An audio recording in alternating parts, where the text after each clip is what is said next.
bisa kena klaim hak konten ya. Inilah keunggulannya kalau kita sudah monet.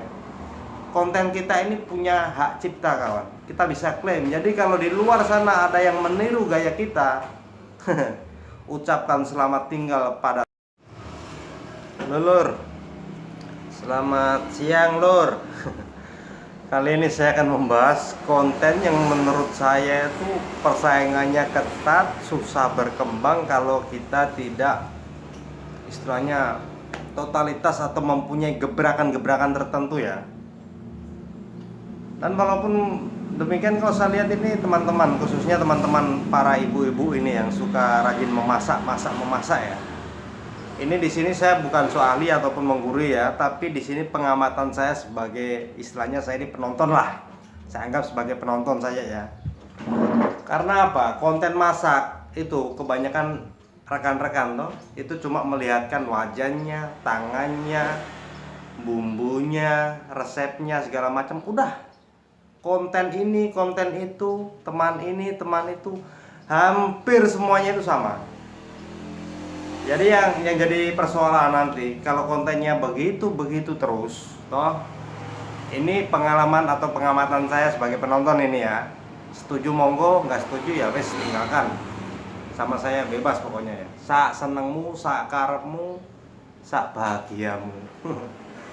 Jadi kalau kontennya begitu saja, mau sampai 5 tahun, 10 tahun ke depan ya wes akan stuck di posisi itu ya. Termasuk saya ini juga sebenarnya bingung mau cari gebrakan model bagaimana ya. Ya tapi di sisi lain saya akan mengesampingkan ego saya di channel saya, tapi di sisi lain juga saya akan menganu-nganukan rekan-rekan ya yang mungkin istilahnya mau sependapat dengan saya khususnya ya. Intinya kalau tidak ada perubahan dalam konten kita, mau sampai kiamat juga begitu. Itu bahasa kasarnya mungkin ya. Karena begini, kalau kita membuat konten masak, ini contohnya kayak channel besar ya. Kalau kita mengikuti channel besar itu sudah beda versi lagi. Karena apapun yang dilakukan channel besar, mau kelihatan tangannya saja atau mungkin batang hidungnya tidak kelihatan sekalipun, di situ kan mereka sudah memiliki fans ibaratnya ya, penggemarnya ya. Beda kita yang kalau masih membangun tapi mengikuti versi mereka tanpa ada ciri khusus pada channel kita, itu endingnya ya podo wae. Walaupun thumbnail kalian itu menarik, istilahnya penyajian yang menurut kalian menarik, tapi pertanyaannya apakah menarik bagi calon-calon penonton kawan-kawan masing-masing gitu loh. Ini contoh kayak antara Chef Renata, Chef Arjuna kah? Atau chef-chef lainnya. Mereka kan mempunyai karakteristik dalam personalnya masing-masing kan. Nah itu yang disukai, mungkin yang disukai oleh penontonnya masing-masing.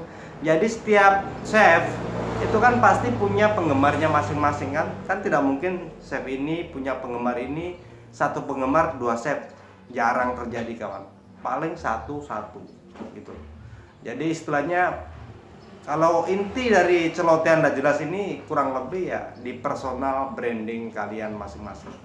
Jadi kalau cuma kelihatan tangan, cara masaknya begini, apalagi yang lebih parah cuma berangkat ke dapur tumis-tumis sayur nggak jelas, itu bukan nggak jelas, nggak jelasnya itu begini.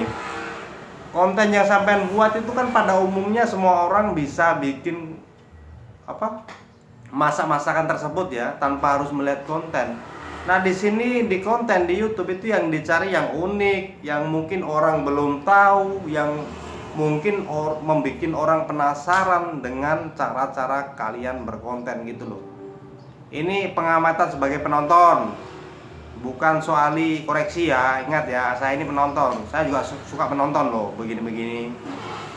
Jadi kalau menurut saya kalau kontennya membosankan, itu yang saya sesalkan. Sudah repot-repot capek bikin konten, bikin konsep, tapi kalau endingnya tidak ada totalitas dalam sebuah konten, ampas masih Mbak E, Bu E. Jadi kurang lebih begitu kali ya. Jadi intinya sebelum berkonten, pikirkan dulu konsepnya bagaimana nih supaya bisa bersaing dengan yang sedikit di atas sampean levelnya istilahnya ya. Jadi carilah istilahnya level panutan ini dalam arti kita buat istilahnya target ya. Istilahnya contoh seperti yang saya bilang dulu. Target awal saya ini kan subscribe saya 500. Jadi saya akan menargetkan untuk mengejar yang 800 ataupun 900 ini. Caranya bagaimana? Ya kita lihat mereka berkonten bagaimana, konsepnya bagaimana, itu yang kita ambil untuk kita istilahnya bahan untuk menyalipnya nanti. Kurang lebih seperti itu. Jadi kalau ini sudah terlampaui, baru kita ke fase yang lebih kejam sedikit gitu loh. Itu versi saya kalau dalam berkonten di YouTube ya. Tapi sisanya ya tergantung sampean istilahnya porsikan kapasitas masing-masing lah. Karena setiap channel itu kan mempunyai levelnya masing-masing ya, tidak semuanya sama ya. Walaupun topik dan temanya sama, tapi gayanya, penyampaiannya, materinya, konsepnya kan pasti berbeda-beda. Yang penting jangan sampai satu konsep dengan yang target ini, karena endingnya nanti bisa kena klaim hak konten ya. Inilah keunggulannya kalau kita sudah monet. Konten kita ini punya hak cipta kawan. Kita bisa klaim. Jadi kalau di luar sana ada yang meniru gaya kita, ucapkan selamat tinggal pada sang pengkopi. Atau istilahnya bagi saya yang suka-suka copyright segala macam ya, itu nanti bisa kena pelanggaran di situ. Jadi untuk info nggak jelas ini ya, kurang lebih seperti ini saja.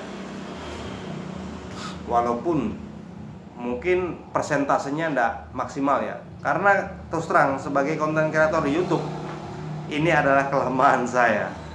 Materi atau istilahnya ulasannya itu enggak jelas. Tapi yang insya Allah kalau untuk materi ini yang saya perkuat di sini.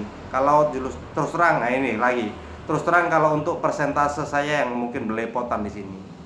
Ini kelemahan saya. Apalagi kalau dunia editing, waduh lebih mumet lagi. Wes gitu aja,